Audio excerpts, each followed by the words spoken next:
Hello everyone. जय हिंद दोस्तों। आइए चौहान सर की क्लास में आप सबका स्वागत है। और आज की क्लास में हम बात करेंगे प्राचीन भारतीय इतिहास में सातवाहन वंश के बाद कौन कौन से वंश आए थे, उन वंश के बारे में चर्चा करेंगे। जैसा कि मैंने लास्ट क्लास में आपको बताया था कि सातवाहन के बाद अभीर वंश, इक्ष्वाकु वंश, वाकाटक वंश, कलिंग में एक वंश आया था। तो इन वंश के बारे में आज की क्लास में चर्चा करेंगे और इसको ध्यानपूर्वक सुनिएगा, मोस्ट इंपॉर्टेंट है। क्योंकि ये छोटा सा टॉपिक है, इस छोटे से टॉपिक से 2 क्वेश्चन आपसे पूछ लिए जाते हैं, पूछे गए हैं। आईएएस 2021 में एक क्वेश्चन पूछा गया था। कौन सा क्वेश्चन कहाँ पूछा गया था मैं बता दूंगा, और कौन सा पूछा जो मैंने जैसे आपको बोलता रहा हूँ कि एग्जाम पॉइंट्स करके हाईलाइट कीजिएगा, तो मैं कौन सा पॉइंट इसको एग्जाम पॉइंट्स करके हाईलाइट करना मैं ये बोल दूंगा। और इसके बाद यूपी पीसीएस 2021 में एक क्वेश्चन इससे पूछ लिया, इस वंश से पूछा गया था, इस वंश से एक क्वेश्चन था। तो इससे एक 2 क्वेश्चन आपके लगभग पूछ लिए जाते हैं। तो इसको छोटा सा टॉपिक है, ठीक है, और इसको पढ़ लेने से आपके 2 क्वेश्चन आईएएस पीसीएस लेवल पे तैयार हो जाते हैं, तो कोई बुरा नहीं है।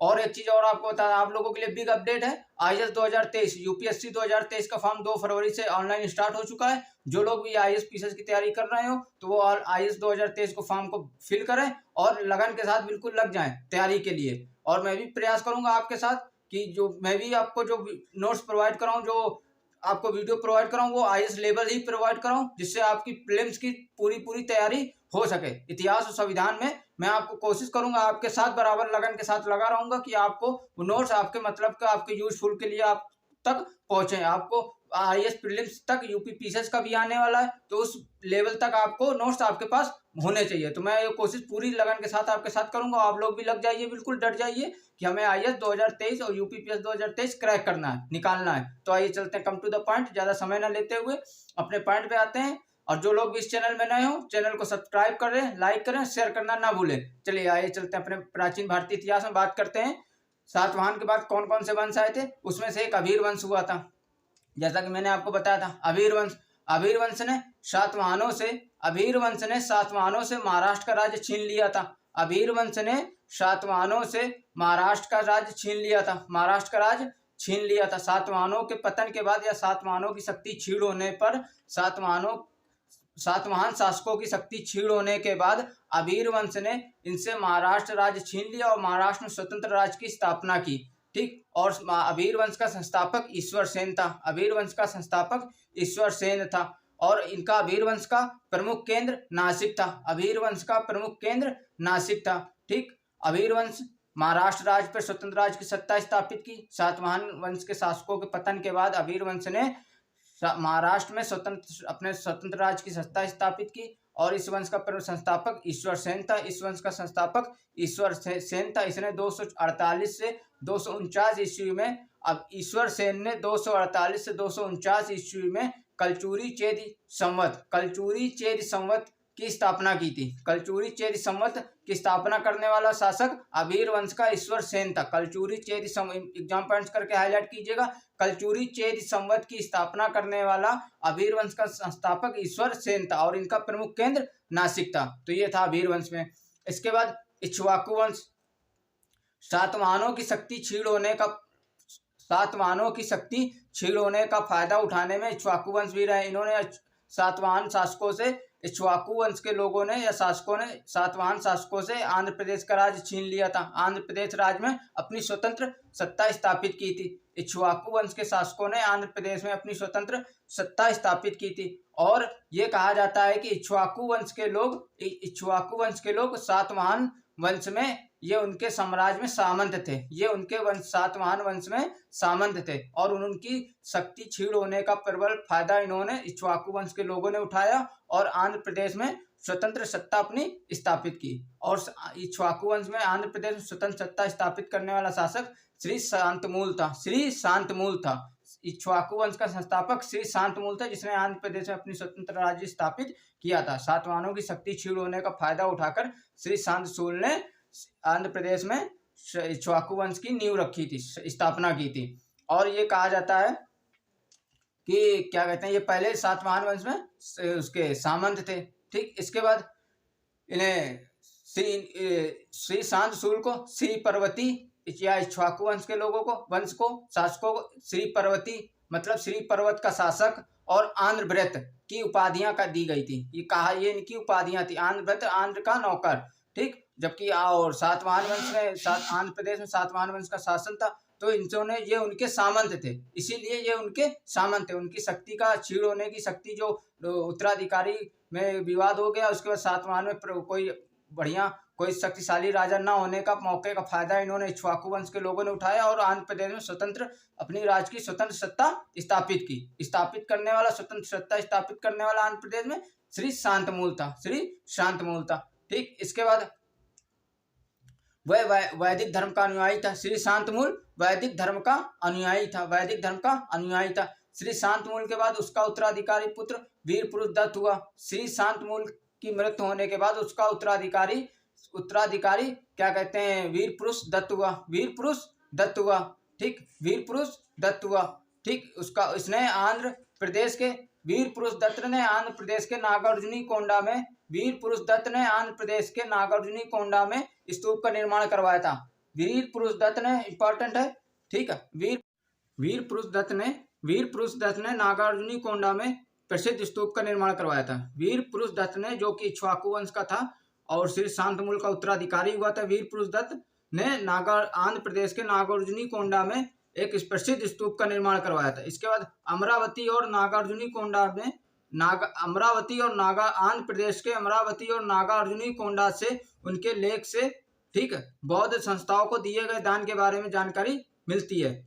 एक चीज और, इसको एग्जाम पॉइंट्स करके हाईलाइट कीजिएगा। वीर पुरुष दत्त ने आंध्र प्रदेश के नागार्जुनी कोंडा के प्रसिद्ध स्तूप का निर्माण करवाया था, इसको एग्जाम पॉइंट्स करके हाईलाइट कीजिएगा। नेक्स्ट इंपॉर्टेंट पॉइंट है, आंध्र प्रदेश के अमरावती और नागार्जुनी कोंडा के प्रसिद्ध स्तूप से मिले एक लेख से ये जानकारी मिलती है कि इक्ष्वाकु वंश के लोगों ने बौद्ध संस्थाओं को बहुत ढेर सारा दान दिया था। दान देने की जानकारी, इक्ष्वाकु वंश के लोगों शासकों द्वारा दान दिए जाने की जानकारी, बौद्ध संस्थाओं को दान दिए जाने की जानकारी अमरावती और नागार्जुनी कोंडा से के स्तूप में लिखे लेख से प्राप्त होती है। इसके बाद वीर पुरुष दत्त के बाद इक्ष्वाकु वंश का उत्तराधिकारी शांतमूल द्वितीय हुआ। ठीक, इसके बाद वीर पुरुष दत्त के बाद इक्ष्वाकु वंश का शासक आंध्र प्रदेश में शांतमूल द्वितीय हुआ। इसके समय में इक्ष्वाकु वंश के शासक शांतमूल द्वितीय के समय में आंध्र प्रदेश का राज कांची के पल्लों के हाथ में चला गया था। कांची के पल्लों के, इसके साम्राज्य का कुछ हिस्सा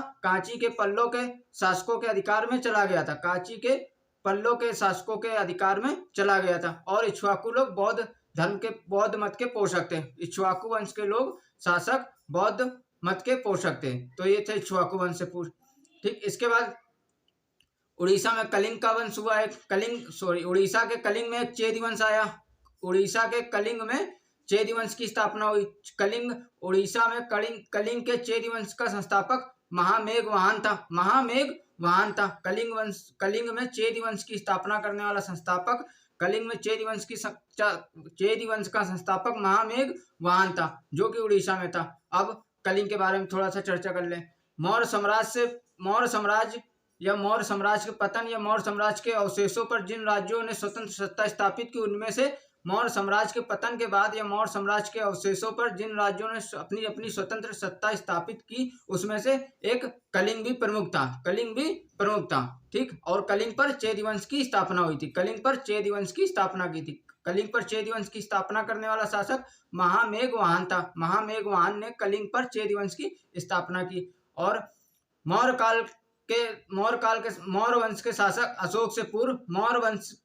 अशोक से पूर्व कलिंग एक शक्तिशाली राज्य था। मौर्य वंश के शासक अशोक से पूर्व कलिंग एक महत्वपूर्ण और शक्तिशाली राज्य था। बहुत महत्वपूर्ण और शक्तिशाली राज्य था, क्योंकि मैंने अशोक में बताया था अशोक ने कलिंग पर आक्रमण क्यों किया था। ये भी कहा जाता था कि एक मत था कि अशोक ने कलिंग में हाथियों के लिए आक्रमण किया था। कलिंग के हाथी बहुत प्रसिद्ध थे, तो इसलिए कलिंग एक मौर्य वंश के शासक अशोक से पूर्व कलिंग एक महत्वपूर्ण और शक्तिशाली राज्य था। ठीक, अतः अशोक ने कलिंग पर अधिकार करके अपने साम्राज्य में मिला लिया था। अशोक ने कलिंग पर आक्रमण करके उसे जीतकर अपने मौर्य साम्राज्य में मिला लिया था। इसके बाद अशोक के उत्तराधिकारियों के समय जब मौर्य साम्राज्य की स्थिति बिगड़ने लगी, क्योंकि कोई शक्तिशाली शासक न हो, अशोक के बाद कोई शक्तिशाली शासक न होने के कारण साम्राज्य की स्थिति, मौर्य साम्राज्य की स्थिति बिगड़ गई और अंततः कलिंग स्वतंत्र राज्य स्थापित हो गया। और अंततः कलिंग एक स्वतंत्र राज्य स्थापित हो गया। जैसे दक्कन में सातवाहनों ने अपनी सत्ता स्थापित कर ली थी, इसी तरह कलिंग ने भी अपनी स्वतंत्र सत्ता स्थापित कर ली। कलिंग ने स्वतंत्र सत्ता स्थापित कर ली और दक्कन में सातवाहनों ने अपनी स्वतंत्र सत्ता स्थापित कर ली थी। ठीक, इसी तरह कलिंग में स्वतंत्र राज्य स्थापित हो गया और उस पर चेद वंश का संस्थापक महामेघवाहन हुआ। ठीक, अब संस्थापक चेदवंश, कलिंग पे चेदवंश आया, संस्थापक महामेघवाहन था। ठीक, इसने 16 वर्ष की आयु में कलिंग में एक शासक खारवेल हुआ जो बहुत प्रसिद्ध और शक्तिशाली राजा था। ठीक, तो महामेघवाहन ने कलिंग 16 वर्ष की आयु में खारवेल को युवराज अपना शासन का उत्तराधिकारी और युवराज घोषित किया। महामेघवाहन ने चेद वंश के शासक या संस्थापक महामेघवाहन ने 16 वर्ष की आयु में खारवेल को 16 वर्ष की आयु में खारवेल को कलिंग का युवराज और कलिंग का उत्तराधिकारी घोषित किया और इसका वास्तविक राज्याभिषेक महामेघवाहन की मृत्यु के बाद अपने 24वें वर्ष की आयु में कलिंग का शासक बना। कलिंग का शासक महामेघवाहन की मृत्यु के बाद 24 वर्ष की आयु में कलिंग का शासक खारवेल हुआ। कलिंग का शासक खारवेल हुआ, किंतु इसके राज्याभिषेक की स्थिति खारवेल की राज्याभिषेक की तिथि विवादास्पद है। ठीक, विवाद में कोई तिथि नहीं है ज्यादा, मतलब विवाद में तिथि है। खारवेल के राज्याभिषेक की जो तिथि है वो विवादास्पद है। ये लगभग ये माना जाता है कि इसने 28 ईसा पूर्व के आसपास कलिंग का शासक की राज्याभिषेक, खारवेल ने अपना राज्याभिषेक करवाया था। 28 ईसा पूर्व के आसपास खारवेल का राज्याभिषेक हुआ था और इसने कलिंगाधिपति और कलिंग चक्रवर्ती की उपाधियां ग्रहण की। कलिंगाधिपति और कलिंग चक्रवर्ती सम्राट की उपाधि धारण की। किसने, क्या कहते हैं, खारवेल ने। ठीक, इसके बाद इसने हत्यक सिंह के पौत्र ललाक की पुत्री से विवाह किया और खारवेल ने हत्यक सिंह के पौत्र ललाक की पुत्री से विवाह किया। इसके बाद खारवेल ने उड़ीसा के भुवनेश्वर में भुवनेश्वर मंदिर का निर्माण करवाया था। ठीक, खारवेल ने उड़ीसा में भुवनेश्वर मंदिर का निर्माण करवाया था और इसको एग्जाम पॉइंट्स करके हाईलाइट कीजिएगा, पीछे में पूछा गया यूपी में। भुवनेश्वर मंदिर उड़ीसा के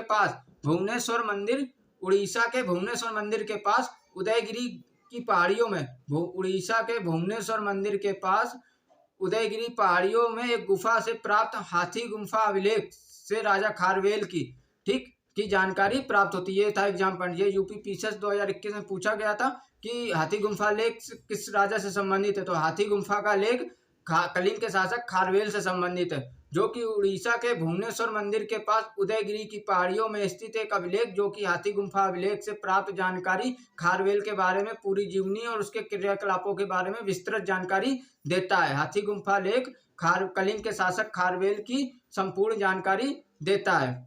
ठीक, इसके बाद कलिंग के शासक खारवेल ने अपने शासन के 5वें वर्ष में कलिंग के शासक खारवेल ने अपने शासन के 5वें वर्ष में कलिंग के शासक खारवेल ने अपने शासन के 5वें वर्ष में मगधराज नंदराज द्वारा खुदवाई गई नहर मगध के शासक नंदराज के द्वारा खुदवाई गई नहर का पुनरुद्धार करवाया था और वो ये जो नहर थी वो तंसुली से कलिंग तक थी। ये जो नहर थी वो कलिंग से तंसुली से लेके कलिंग तक थी। इसका पुनरुद्धार कराने वाला शासक कलिंग का शासक खारवेल था। ठीक, और ये इसमें प्रथम अभिलेखी साक्ष्य नहर की जानकारी देने वाला ये प्रथम अभिलेखी साक्ष्य था। नहर की जानकारी देने वाला ये प्रथम अभिलेखी साक्ष्य था जो कलिंग के शासक खारवेल द्वारा जीर्णोद्धार करवाया गया था। तो नहरों की जानकारी देने वाला ये प्रथम अभिलेखी साक्ष्य था। ठीक, तो ये हो गया आपके अभीर वंश, इक्ष्वाकु वंश और कलिंग वंश। अब बात करते हैं वाकाटक वंश।